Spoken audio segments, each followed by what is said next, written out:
As all of you are aware, the value of votes for the presidential election is 1. Shri Venkaiah Naidu M has secured 516 votes as first preference votes, and Shri Gopala Krishna 244 votes. As the first preference vote secured by Shri Venkaiah Naidu M was greater than the requisite quota, I, in my capacity as returning officer, declare Shri Venkaiah Naidu M duly elected to the office of the Vice President of India. Overall, the 15th Vice Presidential election was conducted in a free, fair and orderly manner.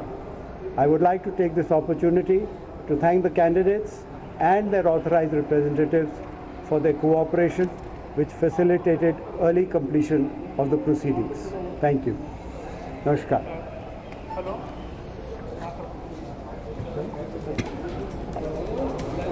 तो इस वक्त की बड़ी खबर यही है कि M Venkaiah Naidu बता दें आपको इस वक्त की बड़ी खबर, वेंकैया नायडू अगले उपराष्ट्रपति होंगे, ये तय हो गया है। उन्होंने उपराष्ट्रपति पद का चुनाव जीत लिया है और वाइस प्रेसिडेंट चुने गए हैं, उपराष्ट्रपति। और ये बड़ी खबर इस वक्त की, एनडीए के वेंकैया नायडू बने देश के उपराष्ट्रपति। 500 से ज्यादा वोट वेंकैया नायडू को मिले, कुल 516 वोट, जैसे कि रिपोर्ट इस वक्त आ रही है। 516 वोट यहां पर वेंकैया नायडू के खाते में आए और अभी अभी घोषणा हुई है, इस बात की ऐलान किया गया, वेंकैया नायडू भारत के नए उपराष्ट्रपति। 11 अगस्त को वो उपराष्ट्रपति के शपथ लेंगे। आपको बता दें कि वेंकैया नायडू भारत के नए उपराष्ट्रपति 11 अगस्त को शपथ लेंगे।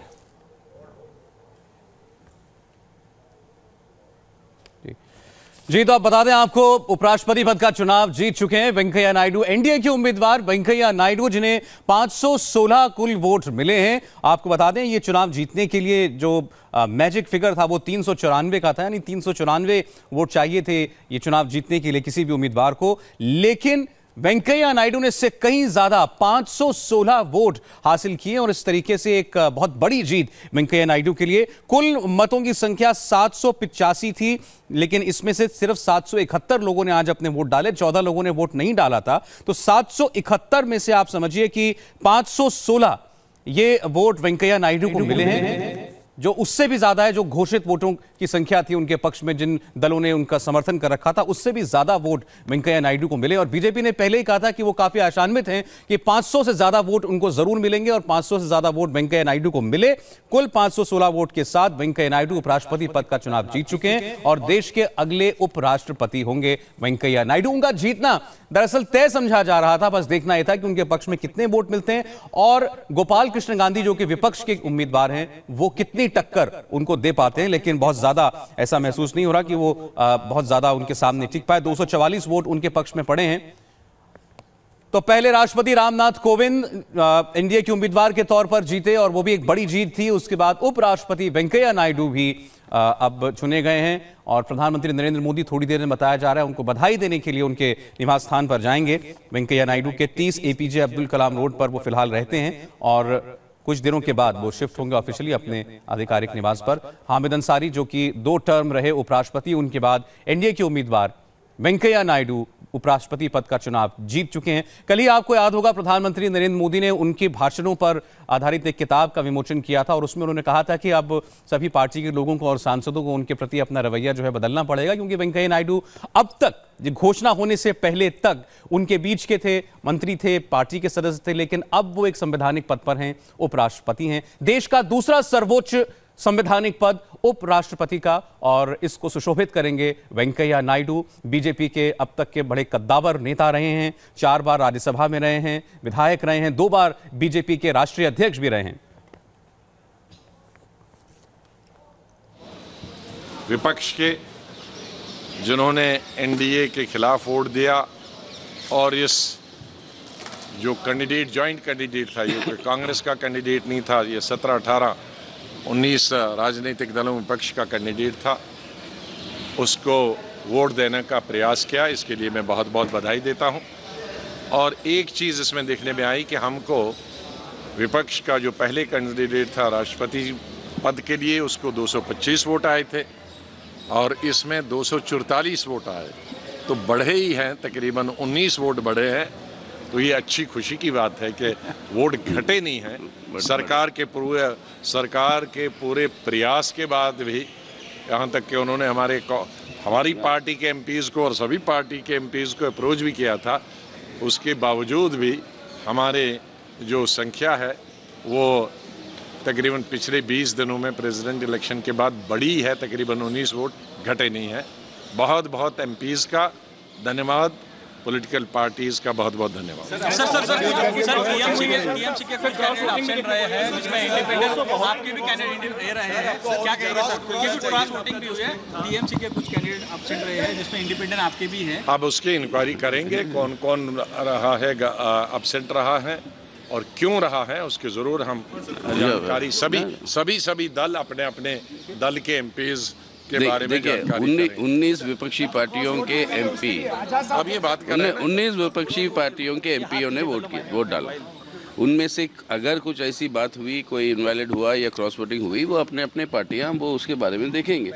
लेकिन बात यह है कि पिछले बार प्रेसिडेंट से ज़्यादा वोट इस बार हमें विपक्ष को मिले। And this is a political fight, as we always said, is a fight between two political trends. Those who want to strengthen the constitutional order in our country. And that is why we put up Shri Gopal Krishna Gandhi. We are very grateful to him to have consented to be a candidate, of the united opposition. We are extremely grateful to him, and I think this campaign was done in a very dignified manner. And so we have to put on record our thanks to Mr. Gopal Krishna Gandhi. नहीं, हम ऊपर आए थे, आपको मिले, हम सीढ़ियों से आए तो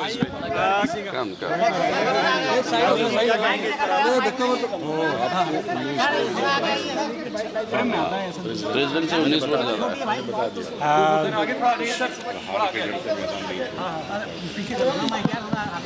सबसे पहले मैं श्री वेंकैया नायडू गारू को अपनी बधाई देता हूँ. Congratulate him on his victory and wish him all the best in his new office of Vice President of all the sections of India. Secondly, I would like to thank all the honourable members of Parliament for having voted for me. I refer to those who have voted for me, and I believe the number that has voted for me is beyond the expectations of certain calculations. I thank all of them very deeply and sincerely. They represent different political persuasions. They come from different parts of India, and they had all come together to vote for what they thought was the national good, which is the affirmation of the right to free thought, to free speech, the right to hold a different opinion, and the duty to serve the cause of pluralism and secularism in India. I thank all of them. I also thank the political parties and the leaders who endorsed the inclination and the indications of the members of Parliament for having nominated and supported. And finally, I would like to say to all the honourable members of Parliament, across the party divides, across the divide of this vote, I would like to say to all of them, honourable ladies and gentlemen, you carry a great responsibility and a great weight on your shoulders, and may you discharge your responsibilities in the tradition of the great parliamentarians of our country with diligence and courage. Above all, with the word of your conscience and the word of the Constitution guiding you. अंत में मैं एक और चीज़ कहकर आपसे विदा लेता हूँ, और वो ये है कि इस चुनाव में बहुत बड़ी दो विजय प्राप्त हुई. सबसे पहली स्पष्ट विजय वेंकैया नायडू गारू की, जिनको बहुमत मिला है और जो अब हमारे अगले उपराष्ट्रपति बनाएंगे। और दूसरी वजह हमारे देश की उस जागरूकता को, हमारी उस देश की उत्सुकता, जिस उत्सुकता और जागरूकता से हमारे देश की स्वायत्त सोच, स्वतंत्र वाणी सुरक्षित रहती है। This is a victory of the ballot, it is also a victory of free speech, and the second victory belongs to all the people of India. इससे ज़्यादा मुझे कोई कहने की आवश्यकता नहीं। I was expecting a handsome performance by the united vote of the opposition parties and those who have decided to vote in this manner, and I am more than satisfied with what I have got. Thank you. हम भी अपनी तरफ से इनको बहुत बहुत बधाई देते हैं वेंकैया नायडू जी का, क्योंकि वो चेयरमैन हमारे हाउस के बने, मैं इस लीडर अपोजिशन हूँ, तो इसलिए हमें बहुत आगे रोज काम है एक दूसरे के साथ। I hasten to add over here that Shri Venkaiah Naidu ji is an extremely unassuming person, a very fair person. He follows a discipline himself and expects others to follow, and therefore it's not that he would be exercising discipline at the cost of any one section of the house. He would be fair to all, but at the same time we have the confidence that he has the capacity to restore the semblance of the seriousness of working in the house, which had gone amiss for quite some time. Sir, also given the fact that 516 was the BJP was expecting he will cross the 500 mark, but this time around 516 was 244 for Gopal Krishna Gandhi, and he has the big chair of being the chairperson of the upper house. I think what is most interesting is that many of those who might have voted against Shri Venkaiah Naidu ji because of their party constraints would have in their heart of hearts wished to vote for him. I mean, that is the aura and pan-India popularity and acceptance of somebody like Venkaiah Naidu. Do you see this as a debacle for the Congress and the opposition parties as well? It's not a moment for me to comment on what other parties have done, but I think Indian politics is now taking a new turn. It is now entering into a phase where those seated in high offices will have to identify with the lowest of the lowest. We have somebody like that in the Rashtrapati Bhavan. We already have a Prime Minister's office, we have the BJP President, and we have now the Vice President of India. And I think this is the beginning of a new political culture. And each political party would be, in times to come, constrained to follow this culture. We have to come out of that feudalist mold where dynasties could predominate.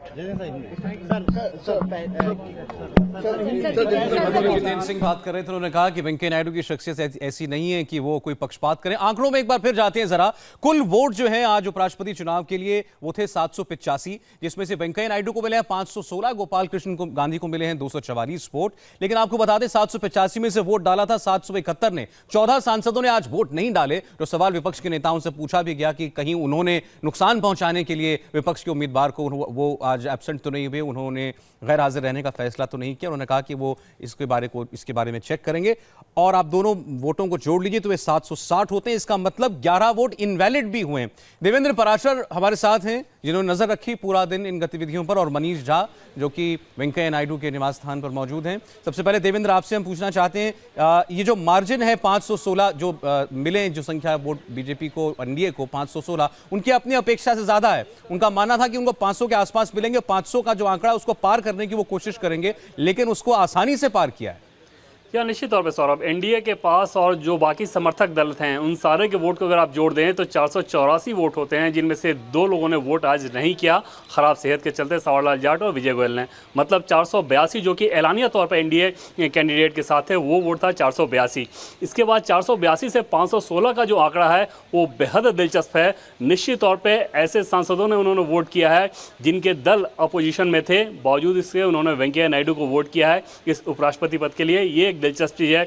दूसरी दिलचस्प चीज कि जो गैर हाजिर रहे आप देखें तो उसमें सिर्फ बीजेपी के 2 सांसद थे, बाकी विपक्षी दलों के ही थे। वहां भी विपक्षी दलों के लिए एक चिंता की बात। और तीसरी विचित्र चीज, जैसा कि राष्ट्रपति चुनाव में भी देखने को मिला था कि सांसदों के वोट खारिज हुए थे, आज एक बार फिर से देखने को मिला जब 11 वोट निरस्त किए गए हैं। अब ये देखना होगा कि उन 11 में से एनडीए के कितने हैं और अपोजिशन के कितने हैं। देवेंद्र आपके पास आता हूं, वेंकैया नायडू की तस्वीरें मिल रही हैं, सभी सांसद मिलकर उनको बधाई दे रहे हैं, देश के अगले उपराष्ट्रपति हैं। वेंकैया नायडू भारतीय जनता पार्टी के बहुत कद्दावर नेता रहे हैं, पार्टी के अध्यक्ष भी रहे, पार्टी के लिए उन्होंने बहुत जिम्मेदारियां निभाई, केंद्र में मंत्री रहे हैं 2 बार, वाजपेयी जी की सरकार में भी रहे और फिर अब नरेंद्र मोदी सरकार में मंत्री रहे, कई अहम पोर्टफोलियो उन्होंने संभाले हैं और उनके वरिष्ठता को देखते हुए एनडीए ने उनको अपना उम्मीदवार चुना था और आज उनकी जीत हुई है और बहुत अच्छी जीत कहना होगा वेंकैया नायडू की हुई है। एक बार अब जरा मनीष का रुख करें। मनीष, वेंकैया नायडू कहा जा रहा है कि घर पर आएंगे और उसके बाद जो है प्रधानमंत्री भी उनको बधाई देने के लिए पहुंचेंगे, कुछ पता चल रहा है कार्यक्रम के बारे में? देखिए, मैं आपको बताऊं कि इस समय हम लोग वेंकैया नायडू के घर पर हैं और यहां पर एक एक करके कई मंत्री आ चुके हैं, कई सांसद आ चुके हैं, बीजेपी के कई नेता यहां मौजूद हैं और सबसे बड़ी बात है कि जो उनका अपना अंदाज है उस हिसाब से जो भी उनके दरवाजे पर आ रहा है सबको एक, अगर आपके सुरक्षा जांच करके सबको अंदर बुलाया जा रहा है, जो बहुत कम देखने को मिलता है और यही शायद वेंकैया नायडू की आप कहें कि खासियत थी जिनकी वजह से आज वो उपराष्ट्रपति के पद पर पहुंचे। हमारे साथ इस समय बीजेपी नेता जीवीएल नरसिंह राव मौजूद हैं। सर, सबसे पहले तो बधाई हो कि आप लोग जिस तरह से देश के राष्ट्रपति के बाद उपराष्ट्रपति पद, प्रधानमंत्री पद सब बीजेपी के खाते में गया, क्या कहेंगे इस पर?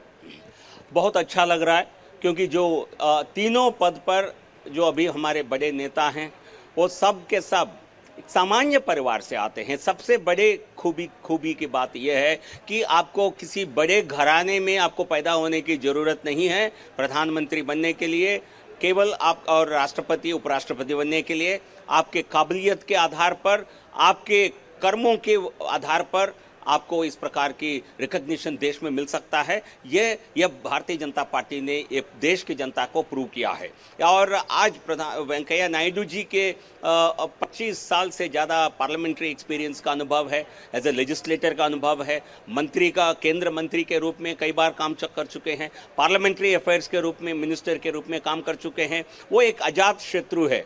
हर पार्टी में वेंकैया नायडू जी का बात हर नेता सुनते हैं और उनके सबके साथ मित्रता है। पर्सनल आपको रोककर खाली मैं दिखाना चाहूंगा, सौरभ आप देख पा रहे होंगे कैमरे के ठीक पीछे में यहाँ एक मंच बना हुआ है और यहीं पर अभी वेंकैया नायडू जी आएंगे जब उनका अभिनंदन किया जाएगा। उससे पहले का कार्यक्रम मैं बता दूं आपको, कुछ ही देर में प्रधानमंत्री यहाँ पर पहुंचने वाले हैं। वो सबसे पहले मुलाकात करेंगे, उनको बधाई देंगे, उनका अभिनंदन करेंगे और उसके बाद फिर वेंकैया जी वहां से बाहर निकल के अपने घर से में जो कमरा है उनका, उससे बाहर निकल के वो इस मंच पर आएंगे और यहाँ पर बारी बारी से जो केंद्रीय मंत्री सब जो यहाँ पहुंचे हुए हैं, जैसे मैं डॉक्टर जितेंद्र सिंह को देख रहा हूं, इसके अलावा कई और मंत्री अब तक पहुंच चुके हैं और कई सारे सांसद हैं, ये सब यहाँ पर बारी बारी से उनसे मिलेंगे, उनको बधाई देंगे, उनका अभिनंदन करेंगे। इस तरह की तैयारियां आपने बताया मनीष की प्रधानमंत्री वहां थोड़ी देर में पहुंचने वाले हैं वेंकैया नायडू को बधाई देने के लिए। उन्होंने इससे पहले ट्वीट कर दिया है, मुझे यकीन है कि वेंकैया नायडू राष्ट्र निर्माण में पूरे समर्पण और मेहनत से सेवा करेंगे। ये प्रधानमंत्री नरेंद्र मोदी ने अभी ट्वीट किया है जब नतीजे घोषित हुए उपराष्ट्रपति चुनाव के और यह तय हुआ कि देश के अगले उपराष्ट्रपति वेंकैया नायडू होंगे। उसके बाद नरेंद्र मोदी का एक बधाई संदेश ट्विटर के जरिए, जिसमें वो कहते हैं कि उन्हें यह भरोसा है कि वेंकैया नायडू राष्ट्र निर्माण में पूरे समर्पण और मेहनत से अपनी सेवा का योगदान करेंगे। मनीष झा भी हमारे साथ हैं जो कि घर पर हैं वेंकैया नायडू के मौजूद, जहां पर थोड़ी देर में प्रधानमंत्री को आना है, और देवेंद्र पराशर भी हमारे साथ हैं। देवेंद्र, आपने वेंकैया नायडू के सफर को भी देखा है और इस नई पारी में अभी तक जब वो मंत्री रहे वो भी, उसके मैं उस पर बात करना चाहता हूं आपसे, लेकिन उससे पहले आप तस्वीरें देखिए। जश्न मनना शुरू हो चुका है, बीजेपी कार्यकर्ताओं ने आतिशबाजी शुरू कर दी है। उनके लिए आज एक बड़ी जीत है, एक बड़े मार्जिन के साथ उपराष्ट्रपति चुने गए हैं। ये आंध्र प्रदेश की तस्वीरें बताई जा रही हैं। आंध्र प्रदेश जहां से आते हैं वेंकैया नायडू, उनका जन्म आंध्र प्रदेश में हुआ और उसके बाद आंध्र प्रदेश में वो विधायक भी रहे 2 बार आंध्र प्रदेश की असेंबली में, और इसके अलावा आंध्र प्रदेश में उन्होंने और कई जिम्मेदारियां संभाली हैं। आरएसएस से उनका सफर शुरू हुआ था, आरएसएस की एक शाखा से। ये सब आंध्र प्रदेश से था और आप देखें कैसे पटाखों से आतिशबाजी के साथ जश्न मनाया जा रहा है उनके गृह राज्य में आंध्र प्रदेश में। वेंकैया नायडू जिनका सफर एक किसान परिवार से शुरू होता हुआ आज देश के दूसरे सबसे ऊंचे संवैधानिक पद पर पहुंचने तक, और अभी आगे उनकी पारी लंबी भी हो सकती है। वेंकैया नायडू जिनके बारे में अभी जीवीएल नरसिम्हा राव कह रहे थे कि अजात शत्रु हैं, यानी किसी भी पार्टी के अंदर उनसे कोई बैर भाव रखने वाला व्यक्ति नहीं है, सभी लोगों से उनकी मित्रता है, अक्रॉस पार्टी लाइन सभी दलों में उनके दोस्त हैं और उनका ये स्वभाव जो है राज्यसभा में बहुत ज़्यादा काम भी आ सकता है। अब वो राज्यसभा के चेयरमैन भी हैं, तो राज्यसभा का कार्यभार जो जिस तरीके से चलता है, जो कार्रवाई चलती है, उसमें उनका ये स्वभाव बहुत ज़्यादा योगदान भी दे सकता है। एक बार फिर मनीष का रुख करेंगे। मनीष, एक बार फिर ज़रा तस्वीरों के साथ और जानना चाहते हैं कौन कौन लोग वहां आ चुके हैं, जरा वो मंच दिखाइए जहां पर वेंकैया नायडू थोड़ी देर में पहुंचेंगे, और बताएं वहां कौन कौन है, प्रधानमंत्री कब तक पहुंच सकते हैं? हमारी पार्टी की सौरभ, मैं आपको बताऊं कि प्रधानमंत्री कुछ ही क्षण में यहां पर पहुंचने वाले हैं। कुछ ही देर के बाद वो वेंकैया नायडू जी को बधाई देंगे, उनका अभिनंदन करेंगे। कई केंद्रीय मंत्री यहां पर मौजूद हैं। हमारे साथ केंद्रीय मंत्री CR चौधरी साहब हैं, सांसद ओम बिरला मौजूद है, और मैं आसपास में देख रहा हूं कई और सांसद और मंत्री यहां पहुंच रहे हैं। कुछ ही देर में जो आप मेरे पीछे मंच देख रहे हैं, इसी मंच पर वेंकैया जी आएंगे और उनका अभिनंदन किया जाएगा। चौधरी सर, सबसे पहले तो आप लोगों को बधाई हो कि वेंकैया जी देश के नए उपराष्ट्रपति बन गए हैं, और प्रधानमंत्री ने उनको कहा है कि उन्हें उम्मीद है कि वो राष्ट्र निर्माण में सहायक होंगे, उपयोगी साबित होंगे। ये वास्तव में आज खुशी का दिन है कि एक बहुत ही नेक और बहुत अच्छा इंसान भारत का उपराष्ट्रपति निर्वाचित है और भारी मतों से निर्वाचित हुए। और सबसे पहले हमें राष्ट्रीय अध्यक्ष माननीय प्रधानमंत्री जी को हम लोग बधाई देंगे, जिन्होंने ऐसे व्यक्ति को नॉमिनेट किया था जिनका नाम आगे लाए, और उन्हीं के कारण आज ये उपराष्ट्रपति बने हैं। और इसके लिए हमारी पार्टी और सारी जनता, सब कार्यकर्ता, सबको बधाई देना चाहूँगा। इसमें कोई दो राय नहीं कि वेंकैया जी एक ऐसे आदमी हैं जिनका 1-to-1 रिलेशन हर किसी से, हर कोई उनको अपना समझता है। और आज यही कारण है कि आज माननीय वेंकैया नायडू जो उपराष्ट्रपति बने, जिस मतों से जीते हैं, पार्टी का जिस तरीके से पार्टी के बेहद लोगों ने मतदान किया है, एनडीए के सहयोगी दलों से ज़्यादा वोट मिले हैं, ये अप्रत्याशित अधिक वोटों से जीत है। और निश्चित रूप से आज देश के शीर्ष पदों पर राष्ट्रपति, उपराष्ट्रपति, लोकसभा अध्यक्ष और जिस तरीके से सभापति लोकसभा, ये माना जा सकता है कि इस देश के अंदर नए युग की शुरुआत हुई है प्रधानमंत्री नरेंद्र मोदी जी के अध्यक्ष जी के नेतृत्व में।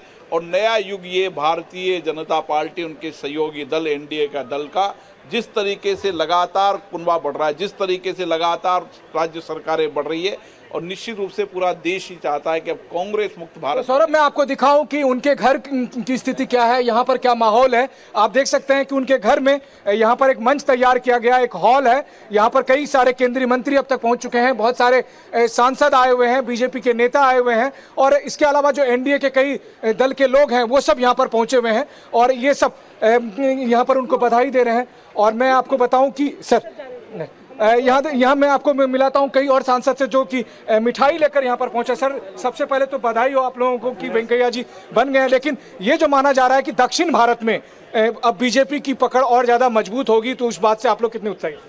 हम बहुत खुश हैं। एक भारतीय जनता पार्टी के सामान्य कार्यकर्ता, किसान का बेटा आज इस देश के उपराष्ट्रपति के चुन के आ गया है। इससे खुशी की बात दूसरा कुछ भी नहीं है।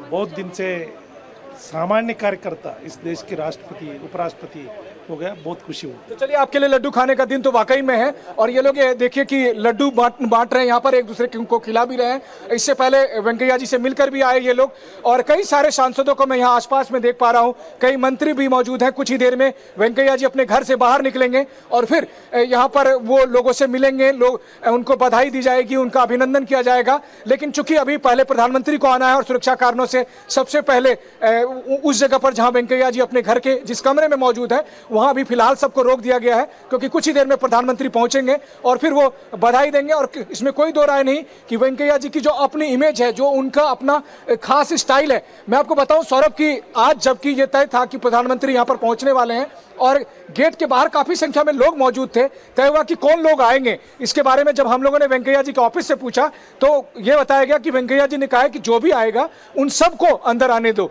तो ये वेंकैया जी की अपनी एक खासियत है, अपने स्टाइल है, जो हम लोगों ने भी बतौर रिपोर्टर उनको बहुत करीब से ये चीज देखी है। जी हम बड़े सहज से व्यक्ति हैं और उनके बारे में माना जाता है उनके वन लाइनर बहुत मशहूर होते हैं, जो तुकबाजी करते हैं वो बहुत गजब की करते हैं। और इसके अलावा सभी पार्टियों में उनके दोस्त हैं, ये बड़ी बात है। जश्न आप देखते रहिए लगातार किस तरीके से मनाया जा रहा है बीजेपी के कार्यकर्ताओं के द्वारा। लेकिन मनीष, दो अहम बातें जो आपके साथ मौजूद केंद्रीय मंत्री और जो सांसद थे बीजेपी के, एनडीए के, उन्होंने कही कि देश के चारों सर्वोच्च संवैधानिक पद जो हैं वो अब बीजेपी के पास हैं। राष्ट्रपति, उपराष्ट्रपति, प्रधानमंत्री, लोकसभा स्पीकर सभी बीजेपी से आते हैं। और इसके अलावा दूसरी बात यह कि एक तरीके से जितने मत उनको मिले हैं ये बताता है कि विपक्षी दलों की एकता को भी इस बार उन्होंने खंडित कर दिया। सम्मित भाई, मनीष नहीं है कि इस बार जब जीत उनको हासिल हुई है तो लोकसभा अध्यक्ष हो जो देखिए इसमें कोई दो राय नहीं कि जब उनको जीत हासिल हुई है तो आज जब चारों संवैधानिक पद देखा जाए, देखिए समित, हमारा सवाल यह है कि आज जब चारों संवैधानिक पद, उपराष्ट्रपति, राष्ट्रपति, प्रधानमंत्री, लोकसभा अध्यक्ष, चारों बीजेपी के खाते में, प्लस जितने वोट आपको मिले हैं, इसका मतलब है कि कुछ और दल जो कि जिनसे उम्मीद नहीं थी उनके भी वोट मिले हैं। तो क्या कहेंगे आपकी पार्टी के लिए? मुझे लगता है कि इतिहास का सर्वश्रेष्ठ दिन होगा। देखिए, पहली बात तो मैं कहूँगा कि मैंने लड्डू खाया, अभी मुझे लोगों ने लड्डू खिलाया, आपने लड्डू नहीं खाया तो मैं आपके लड्डू लेके आने वाला हूँ। दूसरी बात, जहाँ तक आपका प्रश्न है, बिल्कुल सही बात है, ये एक बहुत बड़ा दिन है भारतीय जनता पार्टी के लिए। केवल इसलिए नहीं कि आज हमारे राष्ट्रपति, हमारे उपराष्ट्रपति हमारे पार्टी के आइडियोलॉजी अर्थात दीनदयाल जी के अंत्योदय के आइडियोलॉजी से बने हैं। बड़ा दिन इसलिए है क्योंकि आज भारत के लिए बड़ा दिन है। क्यों भारत के लिए बड़ा दिन है?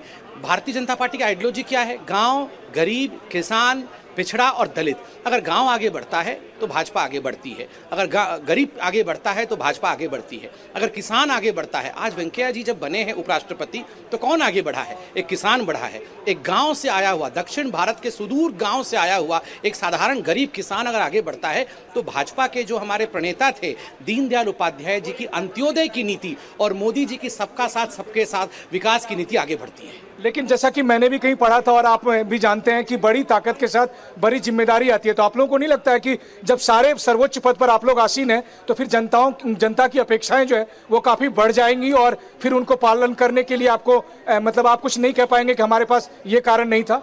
नहीं, स्वाभाविक है, और हम कभी भी एक्सक्यूजेस में विश्वास नहीं करते हैं। मोदी जी अथक परिश्रम प्रधानमंत्री नरेंद्र मोदी कर रहे हैं और उसका जो संदेश पूरे भारतवर्ष में ही नहीं विश्व में जा रहा है वो अपने आप में अद्भुत और अद्वितीय है। गरीबों के लिए काम करना, आप देखिए, आप छोटे छोटे उदाहरण लीजिए। आज तक कोई प्रधानमंत्री टॉयलेट के विषय में चिंता करता था? आज तक कोई प्रधानमंत्री इस विषय में चिंता करता था कि हमारी माँओं की जो है फेफड़े और आंखें खराब हो जाती है धुएं के कारण, एलपीजी सिलेंडर दिया जाए? आज प्रधानमंत्री अकाउंट्स कैसे खुले गरीबों की, इन सब चीजों की चिंता वो कर रहे हैं और ये दिखाता है कि किस प्रकार प्रधानमंत्री गरीबों के जननायक है। और आज हमारे उपराष्ट्रपति और हमारे राष्ट्रपति दोनों गरीब परिवारों से, पिछड़े परिवार और दलित परिवार से आए हैं। ये अपने आप में एक बहुत बड़ी संदेश को आगे बढ़ाता है। अच्छा, हम लोग तो as a reporter, as a media person Venkaiah ji को मिस करेंगे उनके वन लाइनर के लिए, जब वो तुकबंदी में कुछ बोला करते थे। आपको लगता है कि राज्यसभा में जब वो रहेंगे और विपक्षी दलों से सामना करेंगे उस समय क्या ये तुकबंदी हमें देखने को मिलेगा? देखिए, वो तो आदरणीय वेंकैया जी के लिए तुकबंदी है या नहीं वो तो मैं नहीं कह सकता, वो हम सबके गुरु हैं। मगर याद रखिए, आज हमारे लिए बहुत खुशी का दिन भी है और आज कहीं ना कहीं हम उन्हें मिस भी कर रहे हैं क्योंकि वो हमारे पार्टी के अध्यक्ष ही नहीं रहे मगर एक ऐसे अध्यक्ष रहे जिन्होंने अभिभावक के रूप में हम सबको देखा है, हमने उनकी उंगली पकड़ के चलना सीखा है और जिस प्रकार से मजाकिए अंदाज में वो बड़ी बड़ी बातों को कह देते थे। मुझे लगता है बाकायदा एक पार्टी के कार्यकर्ता के नाते हम बहुत कुछ मिस करेंगे मगर राज्यसभा में जरूर उनको देख के प्रसन्नता होगी। सही बात है। और हम सब ने भी, मैं आपको बताऊं सौरभ, की जिस दिन वो नामांकन भरने गए थे, पर्चा दाखिल किया था, उसके बाद वो हम लोगों से मिले थे और काफी भावुक हो गए थे क्योंकि उनका कहना था कि अब वो अपनी पार्टी ऑफिस नहीं जा पाएंगे, बहुत सारे लोगों से नहीं मिल पाएंगे, जिस तरह हम लोगों से रोज मिलते थे या बाकी लोगों से मिलते थे उन सबको भी नहीं मिल पाएंगे। लेकिन बहरहाल अगर आप कहें तो ईश्वर ने उनको एक नई जिम्मेदारी दी है देश के उपराष्ट्रपति के तौर पर, और जैसा प्रधानमंत्री ने भी कहा है कि वो राष्ट्र निर्माण में कितने सहायक होते हैं, ये उनको उम्मीद है। मैं आपको यहाँ का नज़ारा बताऊं कि धीरे धीरे लोगों की संख्या काफी बढ़ने लगी है, खास करके जो कि आप देख पा रहे होंगे कि अभी कैमरे पर अलग अलग कोने पर जो कि तमाम केंद्रीय मंत्री हैं वो मीडिया वालों से बातचीत कर रहे हैं। उनको भी लग रहा है कि उनके बीच का एक नेता, उनके बीच का एक पार्टी का कार्यकर्ता जो आज देश का उपराष्ट्रपति बन गया है। और चूंकि वेंकैया जी के साथ सब काफी लगाव महसूस कर रहे थे, ऐसी स्थिति में वो सब यहाँ बधाई देने आए हैं। हालांकि इन सबको अभी रोक कर रखा गया है क्योंकि प्रधानमंत्री पहुंचेंगे, पहले प्रधानमंत्री बधाई देंगे, अभिनंदन करेंगे और उसके बाद फिर वेंकैया जी अपने घर से, अपने कमरे से बाहर निकलकर इस मंच की तरफ आएंगे। और मैं आपको एक बात और बताऊं कि कई सारे ऐसे नेता भी यहाँ पहुंचे हुए हैं जो कि यूपीए के घटक दल थे, लेकिन उनकी जो वेंकैया जी के साथ जुड़ाव है, खास करके जो दक्षिण भारतीय दल है, उनके भी कई सारे नेताओं को मैं देख पा रहा हूं। तो दक्षिण भारत के जो नेता या सांसद वो सब खास तौर पर अपने लगाव की वजह से यहाँ मौजूद हैं। और मुझे लगता है कि बीजेपी की भी जो एक उम्मीद है दक्षिण भारत में अपनी पकड़ बनाने में, शायद यही उनकी स्ट्रेटेजी का परिणाम आप यहाँ पर देख पा रहे होंगे। जी, और इस वक्त ये नेल्लौर की तस्वीरें देख रहे हैं। अब नेल्लौर में उनका घर है वेंकैया नायडू का, जहां पर केक जो है वो काटा जा रहा है इस जश्न में, इस खुशी में। और उनके घर की तस्वीरें इस वक्त आप देख रहे हैं। वेंकैया नायडू नेल्लौर से आते हैं, वहीं 2 बार से विधायक भी नेल्लौर से वो रहे हैं और एक केक काटकर आज उनके उपराष्ट्रपति बनने की खुशी मनाई जा रही है, जश्न मनाया जा रहा है। हो सकता है इनमें से उनके कोई परिवार के लोग भी हों। नेल्लौर की तस्वीरें आपके सामने। दक्षिण भारत में वेंकैया नायडू ही बीजेपी का चेहरा थे। सबसे कद्दावर नेता दक्षिण भारत में बीजेपी के रहे तो वेंकैया नायडू रहे और उनको एक ये बड़ा पद आज नॉमिनेशन के बाद और चुनाव जीतने के बाद उनको हासिल हुआ है।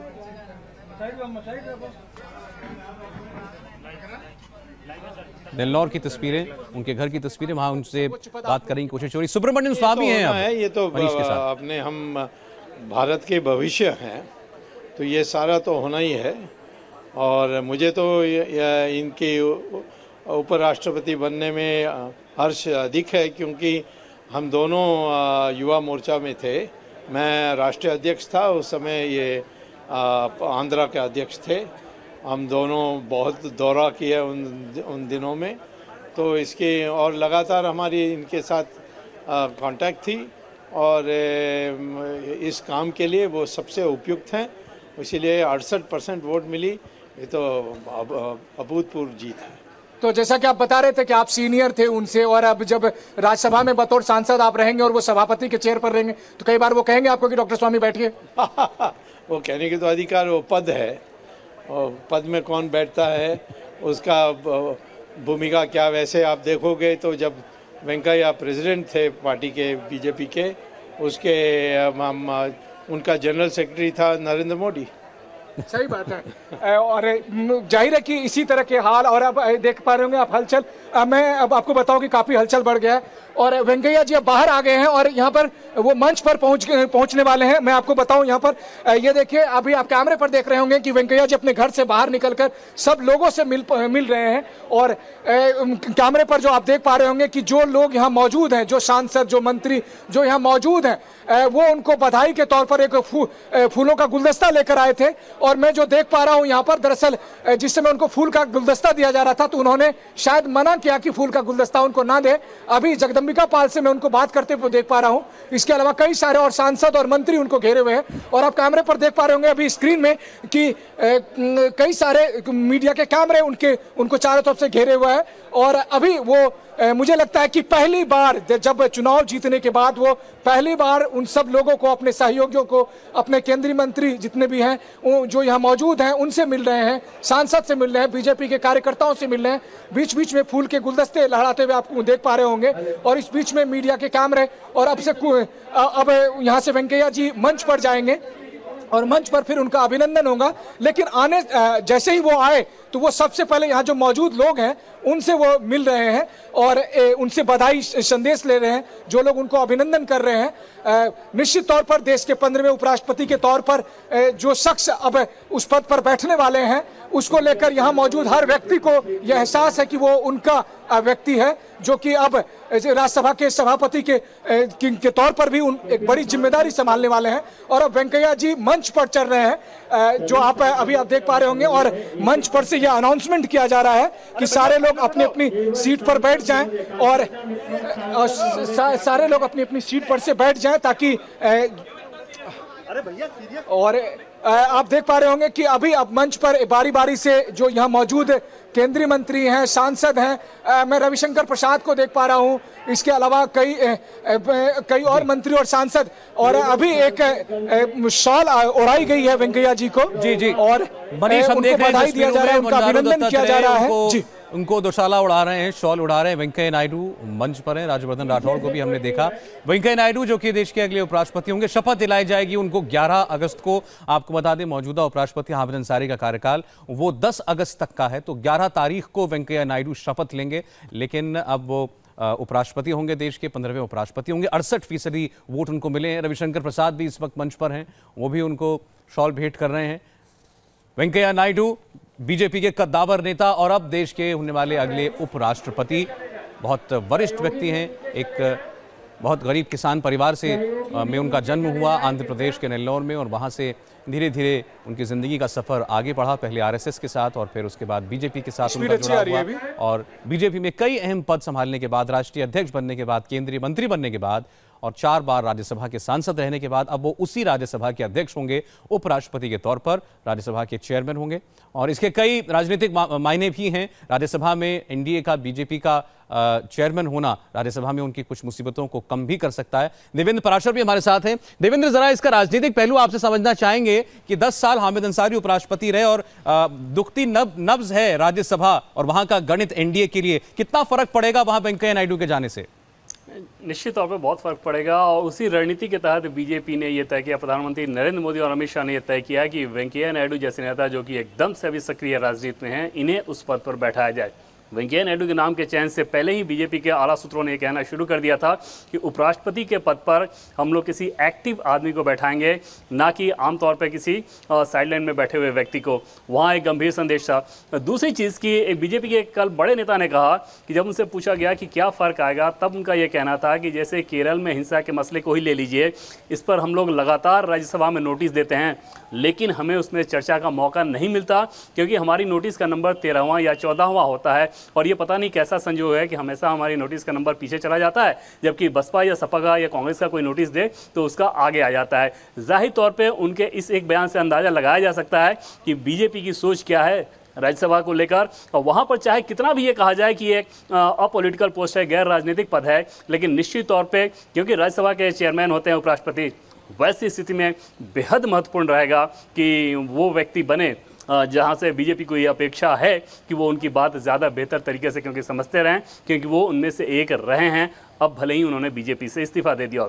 और इसके अलावा क्योंकि आंकड़े अभी बीजेपी के पक्ष में नहीं हैं और बहुत ज़्यादा गर्मागर्म बहस भी राज्यसभा में होती है लोकसभा की तुलना में, इन सारी चीज़ों में क्योंकि चेयरमैन की भूमिका बहुत ज़्यादा रहेगी और उन सब चीज़ों को सोचकर ही बीजेपी ने एक रणनीति के तहत एक एक्टिव पॉलिटिशियन को अपने बीच में से आगे बढ़ाया उपराष्ट्रपति के पद के लिए। और अगर उनके व्यक्तित्व की बात करें देवेंद्र, अब वो कुछ कह रहे हैं वेंकैया नायडू इस वक्त, मेरे ख्याल में हमने तस्वीरों में देखा, इस वक्त 3 तस्वीरें आपके सामने हैं। वेंकैया नायडू घर में ही थे और बाहर जो एक मंच बना है उस पर थोड़ी देर पहले वो पहुंचे हैं, जहां उनको बधाई देने वाले लगातार पहुंच रहे हैं। रामनाथ कोविंद जी, देश के राष्ट्रपति, कुछ दिनों पहले चुनाव जीते और दलित परिवार से आते थे, वे भी गरीब परिवार से, जैसा कि बीजेपी के नेता बार बार कह रहे हैं कि इस वक्त जितने सर्वोच्च पद हैं देश में उस पर आम परिवारों से, एक आम भारतीय जैसा जीवन जीता है उस परिवेश से आने वाले लोग ही आसीन हैं, चाहे वो खुद प्रधानमंत्री नरेंद्र मोदी हो, राष्ट्रपति रामनाथ कोविंद हो या फिर अब उपराष्ट्रपति वेंकैया नायडू हो, जो खुद आंध्र प्रदेश के गरीब किसान परिवार से ताल्लुक़ रखते हैं। और ये एनडीए और बीजेपी अपनी बड़ी उपलब्धि के तौर पर बता रही है। थोड़ी देर में आपको बता दें, प्रधानमंत्री नरेंद्र मोदी खुद यहां पर पहुंचने वाले हैं वेंकैया नायडू को बधाई देने के लिए। वहां सारी तैयारियां पूरी हो चुकी थी और बंदोबस्त पहले से था, क्योंकि ये तय था कि आज जीतना ही है वेंकैया नायडू को। गणित पूरी तरह उनके पक्ष में था, सिर्फ उनको ये देखना था कि उनकी जीत का जो मार्जिन है वो कितना होता है। और 516 वोट, 68% वोटों के साथ वो जीते हैं। बहुत बड़ी जीत है, बहुत अच्छे मार्जिन के साथ जीत है और जो अपेक्षा बीजेपी की थी उससे भी थोड़ा आगे जाकर ही ये जीत उनको हासिल हुई। एक बार फिर हम देवेंद्र के पास चलेंगे। देवेंद्र, मैं आपसे पूछना चाह रहा था, वेंकैया नायडू की शख्सियत के बहुत लोग मुरीद हैं, बहुत सहज से व्यक्ति हैं, हर किसी से घुलते मिलते हैं और उनकी पार्टी खुद ये कहती है कि हमें इनका सबसे बड़ा लाभ यह है कि दूसरी पार्टियों में इनके बहुत दोस्त हैं, इनको अजात शत्रु कहा जाता है। जी निश्चित तौर पे, वो चाहे पार्टी के अंदर का डायनेमिक्स हो या फिर पार्टी से बाहर का। पार्टी के अंदर के डायनेमिक्स की पहले बात कर लें कि तो आप अंदाज़ा लगाएं कि लाल कृष्ण आडवाणी के बेहद खास रहे हैं वेंकैया नायडू एक ज़माने में, एक दौर में, और उस दौर में भी ये उतने ही प्रभावी थे। और उसके बाद जब चेंज ऑफ गार्ड हुआ एक तरह से और नरेंद्र मोदी और अमित शाह की भूमिका सबसे ज़्यादा प्रभावी होगी बीजेपी में, तो आज ये नरेंद्र मोदी के भी काफ़ी विश्वासपात्र नेता माने जाते रहे। ये तो हुई पार्टी के इनर डायनेमिक्स की बात। और पार्टी का कोई भी ऐसा बड़ा नेता नहीं जिससे वेंकैया नायडू के रिश्ते, अंदरूनी रिश्ते भी बहुत सहज ना रहे हों। और दूसरी तरफ पार्टी से बाहर की बात करें तो चाहे दक्षिण के दूसरे दल के नेता हों या फिर कांग्रेस के कई बड़े नेता हों जिनसे उनके व्यक्तिगत रिश्ते बहुत ही अच्छे रहे हैं। और उसका कारण 2-3 कारण बहुत प्रमुख है। एक तो ये कि लॉजिकल बात करते हैं, दूसरा सेंस ऑफ ह्यूमर हमेशा ही रहता है उनकी बातचीत में। वो अगर गंभीर बातचीत भी कर रहे होंगे, तीखी बात भी करेंगे, तो उसके बीच में कहीं ना कहीं सेंस ऑफ ह्यूमर का एक पुट रहता है। और बहुत ही सहज व्यक्ति हैं, कभी भी उनसे मिलने किसी को जाना हो तो वो अपॉइंटमेंट बहुत आसानी से मिलता है। पार्लियामेंट में अगर किसी से मिलना हो तो बहुत आसानी से मिलते रहें। तो ये सारी चीज़ें ऐसी हैं जो कि वेंकैया नायडू के व्यक्तित्व को खास बनाती हैं। और ये वो खास चीज़ें हैं जब वो राज्यसभा में बैठेंगे चेयरमैन के तौर पर या देश के उपराष्ट्रपति के तौर पर अपना काम करेंगे, तो ये सारी चीज़ें वहाँ पर बहुत ज़्यादा योगदान करेंगी। बीजेपी का ग्राफ कितनी तेजी से ऊपर बढ़ रहा है और देश में इस वक्त किस मुकाम पर पहुंच चुका है, ये तस्वीरें उसकी गवाह हैं। देश का सर्वोच्च संवैधानिक पद राष्ट्रपति, वहां है रामनाथ कोविंद जो कि बीजेपी से जुड़े रहे। उसके बाद उपराष्ट्रपति वेंकैया नायडू जो कि बीजेपी के कद्दावर मंत्रियों में रहे, हमेशा पार्टी अध्यक्ष तक रहे, और खुद प्रधानमंत्री नरेंद्र मोदी जिन्होंने भी अपना सफर आरएसएस के साथ शुरू करते हुए एक एक सीढ़ी चढ़कर इस मुकाम तक ये मुकाम उन्होंने हासिल किया। और इसमें अगर आप चौथी चीज भी जोड़ दें और वो है लोकसभा के स्पीकर। आचरण और आगे बढ़ेगा, राज्यसभा भी और प्रभावी होगी, तो उनका हम बहुत ही अभिनंदन करते हैं और आज देश के बदलाव का एक बहुत बड़ा संकेत है। It's a great day for India.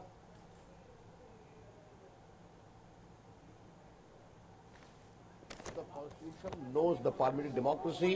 He has a heart for the poor, but above all, the transformation happening in India is very important. Thank you. Ravishankar Prasad ने कहा कि भारत के लिए एक ऐतिहासिक दिन है और ट्रांसफॉर्मेशन जो भारत में हो रहा है, जो परिवर्तन जो भारत में देखा जा रहा है, वो अपने आप में सबसे बड़ी चीज है। उनका इशारा इसी ओर है कि बिल्कुल आम परिवारों से साधारण लोग, एक आम भारतीय इस मुकाम तक पहुंच सकता है। एक बार फिर आपको हम वेंकैया नायडू के घर लेकर चलते हैं, मनीष झा के पास, माफ कीजिएगा। मनीष, जरा तस्वीरों में हमसे जानना चाहेंगे इस वक्त वहां क्या हो रहा है, कौन कौन लोग पहुंच चुके हैं? एक लाइव के लिए मनीष। जी हाँ, देखिए, सबसे पहले मैं आपकी बात कराता हूँ बीजेपी के वरिष्ठ नेता कैलाश विजयवर्गीय से। कैलाश जी, सबसे पहले तो बधाई हो आप लोगों को। वेंकैया जी अब देश के उपराष्ट्रपति बन गए हैं, राज्यसभा के सभापति के तौर पर जिम्मेदारी। किस रूप में आप लोग इस जीत को ले रहे हैं? नहीं, ये जीत प्रजातांत्रिक तरीके से बहुत अच्छी जीत है और मैं समझता हूँ कि हमारे पास जितने वोट से उससे बहुत ज़्यादा हमें वोट मिले हैं और काफ़ी माननीय सांसदों ने समर्थन किया है।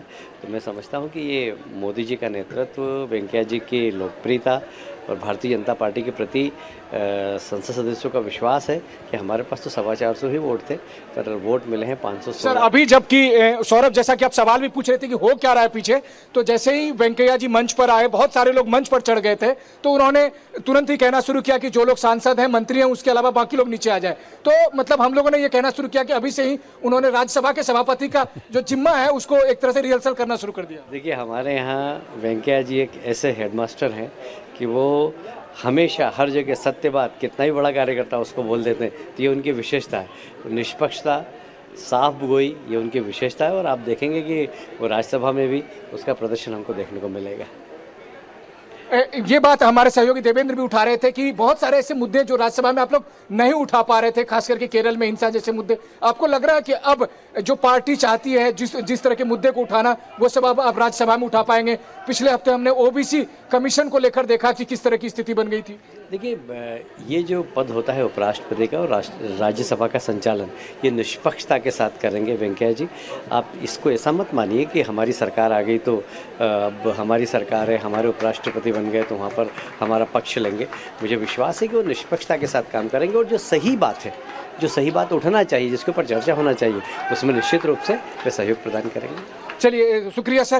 तो मैं आपको बताऊं कि सौरभ, अभी उनका अभिनंदन जो हो रहा है और मैं मंच पर तालियों की गड़गड़ाहट भी देख रहा हूं कि जो लोग आ रहे हैं उनको बधाई दे रहे हैं, अभिनंदन कर रहे हैं और साथ ही साथ यहां पर बीच बीच में तालियां भी बज रही है। जाहिर है, चूंकि वेंकैया जी जिस तरह से, जिस खुले दिल से मिलते हैं, कुछ न कुछ एक बाकी वो ऐसा कह देते हैं कि लोगों को हंसी भी छूट जा रही है और ये सब कुछ यहाँ देखने को मिल रहा है। उम्मीद है कि वेंकैया जी का ये जो सेंस ऑफ ह्यूमर है, जो उनकी साफ गोई है, ये सब कुछ हमें राज्यसभा के सभापति के तौर पर भी दिखाई दे। जी।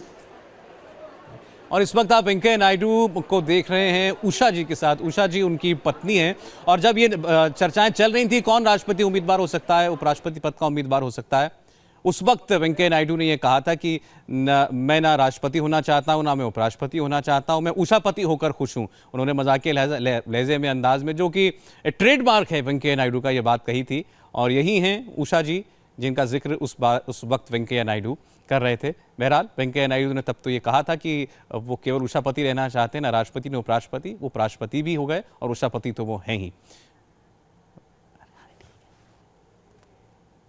उनकी पत्नी, ये बड़ी इमोशनल तस्वीरें आप देख रहे हैं, कैसे उन्होंने आशीर्वाद लिया वेंकैया नायडू का, मिठाई खिलाई।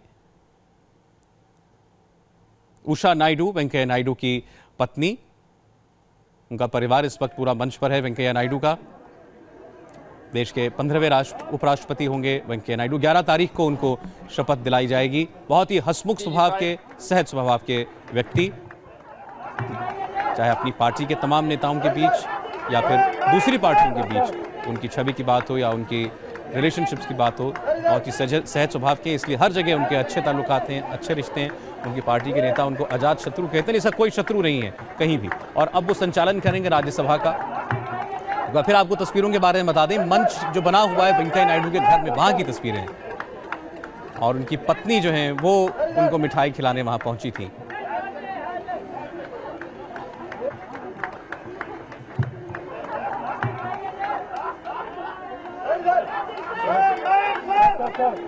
एक बार मनीष के पास चलते हैं। मनीष, वेंकैया नायडू का पूरा परिवार हमने मंच पर देखा, उनकी पत्नी आई, उन्होंने भी उनको मिठाई खिलाई। जरा फिर आपसे हम वहां की तस्वीरों का हाल जानना चाहते हैं। अरे रेडी मनीष। जी हाँ, मैं आपको बताऊं कि इस समय वेंकैया जी अपने मंच पर मौजूद हैं और यहाँ साथ ही साथ उनके साथ अभी केंद्रीय मंत्री रविशंकर प्रसाद से वो बातचीत कर रहे हैं और दोनों को मैं हंसते हुए देख रहा हूँ। इसका मतलब है कि आपस में कुछ जो वेंकैया जी का स्वभाव है।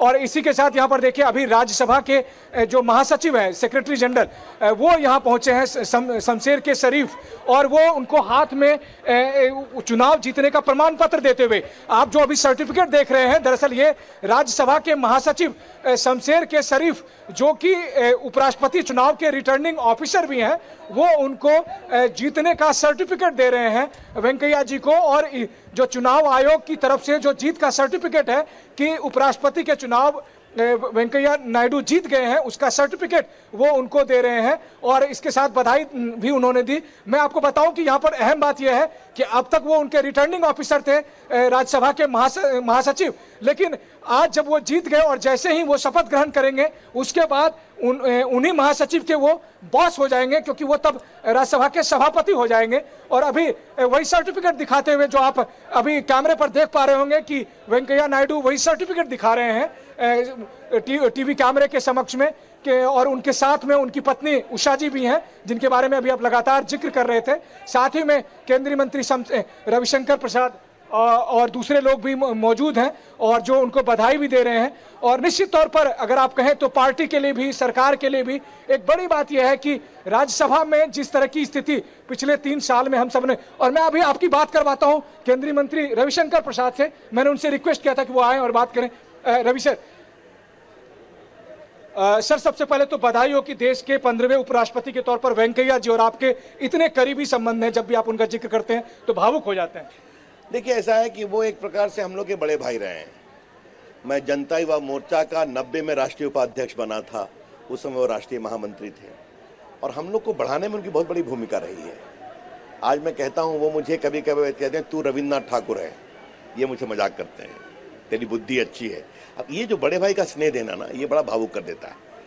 लेकिन सबसे बड़ी बात यह है कि गरीबों के प्रति उनकी चिंता, किसानों के प्रति, आज वो भारत की संसदीय परंपरा को जानते हैं, भारत की राजनीति को समझते हैं, देश की विविधता को समझते हैं और भारत के लोकतंत्र में सारे को साथ लेकर चलने की जो उनकी एक बहुत बड़ी क्षमता है। आज आप देखिए कितना वोट मिला उनको। तो वेंकैया जी ने हम लोग को बहुत कुछ सिखाया है।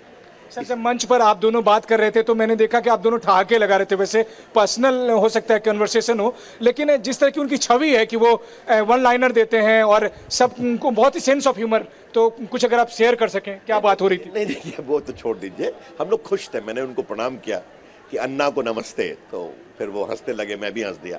एक बड़ी बात समझिए आप, वेंकैया जी के साथ किसी का कोई दुश्मनागत नहीं हो सकती, जिसे कहते हैं अजात शत्रु। ये मैंने देखा है और आज जो उनसे सब कुछ सीखने की है कि हर कार्य जब थे वहाँ पर, अब तो हम लोग के पार्टी में नहीं है, अब तो उपराष्ट्रपति हो गए, इन काम कैसे करना है सतत तरीके से, मोटिवेटेड तरीके से। ये जो उनका कोई 25 वर्षों का हम लोगों ने काम देखा है, 27 वर्षों का, ये अपने आप में अद्वितीय है और इसलिए आज मैं बहुत खुश हूँ। हमारे ऐसे लाखों कार्यकर्ता बहुत खुश। एक आखिरी सवाल सर, प्रधानमंत्री ने ट्वीट करके उनको यही कहा कि हमें उम्मीद है कि वेंकैया जी अब राष्ट्र निर्माण की जो में जो जिम्मेदारी है उसको वो निभाएंगे। तो अगर आप बता सकें कि किस तरह की एक्सपेक्टेशन प्रधानमंत्री उपराष्ट्रपति से रख रहे हैं। आप सिंपल सी बात देखिए, इतना बड़ा उन्होंने काम किया। पूरा जो प्रधानमंत्री ग्रामीण सड़क योजना है, ये अटल जी के सरकार में उन्होंने सोचा था, तो आपने देखा होगा। तो अब वो एक प्रकार से संवैधानिक उपराष्ट्रपति के रूप में देश के अभिभावक के रूप में भी काम करेंगे और हमें इस बात का बहुत गर्व है। तो उनका बहुत ही अभिनंदन है। शुक्रिया सर। तो ये देखिए उनको उनके कार्यकर्ता यहाँ मिठाई खिला रहे हैं और निश्चित तौर पर यहाँ पर जो हम लोग देख पा रहे हैं मंच पर जिस तरह से लोग उनसे मिल रहे हैं, और आप जरा सोचिए कि जब वो उपराष्ट्रपति बन गए हैं उसके बाद भी जब वो चाहे वो केंद्रीय मंत्री से मिल रहे हैं या जिनसे भी मिल रहे हैं तो सबको कुछ ना कुछ ऐसी बातें कह दे रहे हैं जिससे कि लोग हंसने लग रहे हैं। तो ये वेंकैया जी की अपनी स्टाइल थी और इन सार्वजनिक जीवन में भी वो उस तरह के सेंस ऑफ ह्यूमर को बनाए रखते थे, जिसका जिक्र आपने भी किया कि जब उपराष्ट्रपति की बात हुई तो उन्होंने उषापति का जिक्र किया। तो यही वेंकैया नायडू हैं।